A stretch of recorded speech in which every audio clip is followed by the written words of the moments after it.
Doctor झाले की गोटा उचलला की डॉक्टर, गोटा उचलला की डॉक्टर. आम्ही तर गोटा उचलणं बंद केला का डॉक्टर निघाला आणि दिलं इंजेक्शन तर काय घ्यायचे. अजून काही नाही झालं. सध्या तर MBBS, BAMS, DHMS, MD, MS इथपर्यंतच मर्यादित आहे. आणखी शिक्षण वाढलं तर मग doctor A, doctor B, doctor C, doctor D, मग डॉक्टर AC, मग डॉक्टर BD, मग डॉक्टर CD. आणि मग काय होईल पहा. तुमचा समजा डोळा खराब झाला, तुम्ही डोळ्याच्या डॉक्टरकडे गेले तर तो तुम्हाला विचारल काय झालं. तुम्ही म्हणाल डोळा खराब झाला. तो विचारन कोणता. तुम्ही म्हणाल डावा. तो म्हणून मी उजव्या डोळ्याचा होय. डाव्या डोळ्याचा डॉक्टर पुढच्या चौकात आहे. मग 2 डोळ्याचे 2 डॉक्टर, 2 कानाचे 2, 2 नागपुडीचे 2, 32 दाताचे 32 डॉक्टर जर नाही निघणं तर तुमच्या टांगी खालून चालला जाईल सारखा तुम्हाला. आणि मग असं झालं तर काय होईल माहित आहे. डॉक्टर जास्त, पेशंट कमी, आटा कम आणि फकीर ज्यादा. आणि मग त्यातले विनोद पहा कसे. एका पेशंटची दाढ दुखली, तो दाताच्या डॉक्टरकडे गेला. डॉक्टर म्हणे दाढ सडली, दाढ काढा लागते म्हणजे उपळा लागते. हा म्हणे उपळ. मग त्यानं तोंड फाडलं पेशंटनं. डॉक्टरनं पहिले त्याचा समोरचा दात काढला, मग बाजूचा काढला, मग त्याच्या बाजूचा काढला. तो म्हणे साहेब, डॉक्टर साहेब आपल्याला दाढ काढायची आहे. अबे पहिले रस्ता तर मोकळा करू दे म्हणे.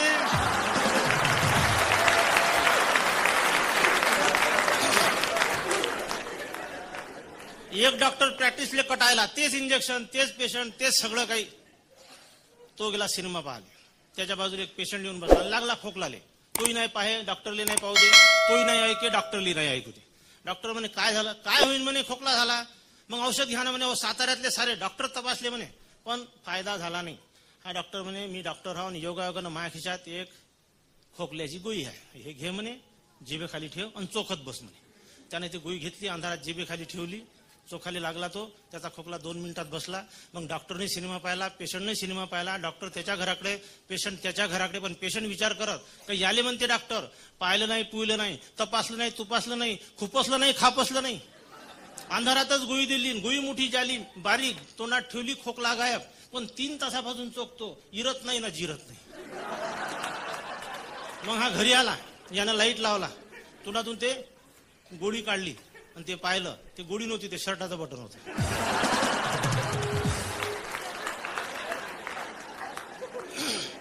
एका नर्सिंग होम समोर 2 माणसं उभे आणि त्या मॅडमचे, त्या डॉक्टरीनबाईचे 2 मुलं तिथं खेळून राहिले, एकदम सुंदर. एकानं दुसऱ्याला विचारलं कोणाची मुलं आहे रे म्हणे. अरे म्हणे त्या मॅडमची साहेब, डॉक्टरीनबाईचीच मुलं आहे म्हणे. इतके सुंदर कसे म्हणे. अबे घरीच नर्सिंग होम आहे म्हणे, चांगले चांगले निवडून घेते म्हणे ते. एका पेशंटले डॉक्टरकडे नेलं, 2 जणांना उचलून. डॉक्टरने विचारलं काय झालं. काही नाही म्हणे. हा 6 महिन्यापासून म्हणते म्हणे का मी कोंबडी झालो, मी कोंबडी झालो. मग 6 महिन्यानंतर आणलं म्हणे तुम्ही. इतके दिवस काऊन वाट पाहिली. नाही आम्हाला अंडे पाहिजे होते म्हणे. आता मी एक डॉक्टर आहो, DHMS केलं मी. 15 वर्ष प्रॅक्टिस चालवली, पण माझी प्रॅक्टिस काही चालली नाही. एक तर माझ्याकडे पेशंट यायचे नाही आणि आले तर वापस जायचे नाही. तर मग माझ्या दवाखान्याचा झाला जांगड बुत्ता तुम्हाला सांगतो. मग मला कोणीतरी म्हणे दवाखान्याचं म्हणे तुम्ही एखाद दवाखान्यात आयटम टाका. पण त्यावेळेस राखी सावंत नव्हती. मग आता आयटम कसा टाका. मग मी दवाखान्याचं आकर्षण वाढवासाठी एक रिव्हॉल्विंग चेअर आणली, फिरणारी खुर्ची. मग साऱ्या गावात बोंब झाली. डॉक्टर मिर्झानं फिरणारी खुर्ची आणली आणि मग माझ्या दवाखान्यात हे गर्दी, पण पेशंटची नाही, खुर्ची पाहणाऱ्याची. आणि पोट्टे पाट्टे त्या खुर्चीत बसेन, गरगर फिरून उतरून जाय खाली. मग मला नवीन धंदा सुटला. मग काय मी रुपया पोट्ट असे पोरं बसवायचे. 2 येडे दिले का उतर रे बाबू खाली. पण महा दवाखाना चालला नाही तुम्हाला सांगतो. एक दिवस तर मी त्या खुर्चीवर बसून, एक पेशंट आला म्हणजे डॉक्टर साहेब कुत्र डसलं म्हणे. डसलं म्हणजे चावलं. कुत्र डसलं म्हणे. मी म्हणलं कसं होतं. तुमच्यासारखंच होतं म्हणे. आता मला हे नाही समजे का माझ्यासारखं म्हणजे कसं. मी म्हणलं माझ्यासारखं म्हणजे माझा चेहरा त्या कुत्र्यासारखा आहे का त्या कुत्र्याचा चेहरा माझ्यासारखा होता. ते म्हणे तसं नाही म्हणे, कुत्रं साधं होतं, कावरलं नव्हतं म्हणजे पिसाळलं नव्हतं, म्हणून मी म्हटलं म्हणे का तुमच्यासारखं होतं. मग मी त्याला इंजेक्शन दिले आणि पैसे घेता घेता विचारलं, म्हणजे कुत्र कोणाचं, कारण खेड्यापाड्यात कुत्र कोणाचं, गाय कोणाची, म्हैस कोणाची पता लागते, शहरात तर लेकरू कोणाचं पता नाही लागत. तर मला कुत्र कोणाचं म्हणे, अवधूत वानखडेचं, ते रस्त्यात झोपलं होतं म्हणे, मी त्याच्यापासून चाललो, महापाय त्याच्या थुतकाळापाशी गेला म्हणे, ते कटकन डसलं म्हणे. मग तो पेशंट निघून गेला. 8 दिवसांना आमच्या इथं अंबादासजी दोरे नावाचे एक शिक्षक आहे, ते आले. मग डॉक्टर साहेब कुत्र डसलं म्हणे. मला कोणाचं होय? तर म्हणे अवधूत वानखडेचं. अरे म्हणलं हा तर आपल्या फायद्याचा माणूस आहे, दर चौथ्या दिवशी पेशंट पाठवते, म्हणजे फायद्याचा माणूस नाही का तो? 10 दिवसांना तिसरा पेशंट आला. म्हणजे डॉक्टर साहेब कुत्र डसलं म्हणे. मी आम्हाला अवधूत वानखडेचं असन. तुम्हाला कसं माहित म्हणे? मला आपला कमिशन एजंट आहेत हो. त्याला आपण म्हणलाय का एका इंजेक्शन मागे 5 रुपये घेत जाय, पण माणूस दिसला का कुत्र सोडून देत जायचं. मग आता असे अनुभव आल्यावर लोक आपल्यापाशी आले नाही. आपल्या दवाखान्याचा पुरा जांगळगुत्ता झाला तुम्हाला सांगतो. मग मी त्याच्यावर एक छोटीशी कविता लिहिली. माझ्या दवाखान्यात एक प्रसंग घडला. मी खुर्ची टाकून बसलो, एक मुलगी आली. तिच्या माझ्यामध्ये काय झालं हे तुम्हाला सांगतो. एक जवान पोरगी माझ्याजवळ आली.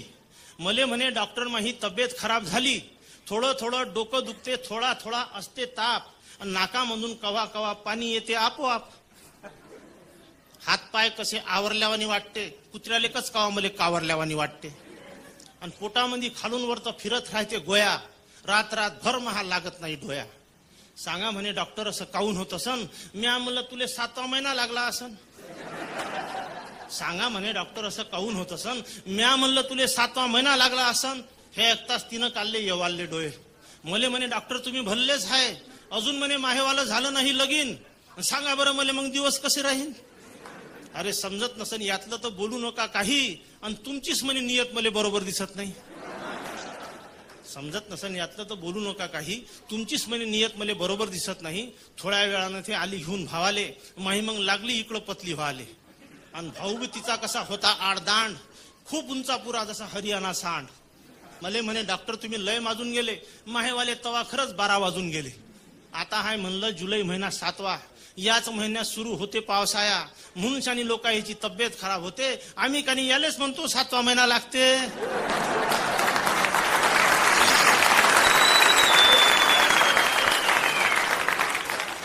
तर माझ्या गावात एक फकीरजी महाराजाचं देवस्थान आहे, मी त्याचाही ट्रस्टी आहो. माझ्या गावात एक जामा मस्जिद आहे, मी त्याचाही ट्रस्टी आहो. म्हणून मी जरा जास्त दुःखी कष्टी आहो. कारण देवळातून निघालो का मस्जिदमध्ये जावं लागते, आणि मस्जिदमधून निघालो का देवळात बसा लागते. देवस्थान माझ्या घराला लागून आहे, पण मी कधी कथा कीर्तनाले जाऊ नाही. एक दिवस 4 ट्रस्टी आले, म्हणजे डॉक्टर साहेब चाला कीर्तनाले. मी म्हणलं मी येत नाही. तुम्ही चाला म्हणे, नाही आम्ही उचलतो, आम्ही 4 खान करी. 5 तुमचं पोरग आहेच म्हणे ते आकट धराले, आणि 6वी तुमची बायको आहे म्हणे बोंबल्या माराले. आणि मग मी गेलो. मग कीर्तनात याच्यात जायला लागलो. आता धर्म कोणता आहे विनोद कसा होते का? एका माणसानं जोडे बाहेर काढले, देवळात गेला. एक डाकू आला, याच्या छाताडावर 2 गोळ्या मारल्या, पण याचा जीवच नाही जाय. तो म्हणे कार्य म्हणे भाऊ तो जीव काऊन नाही जात?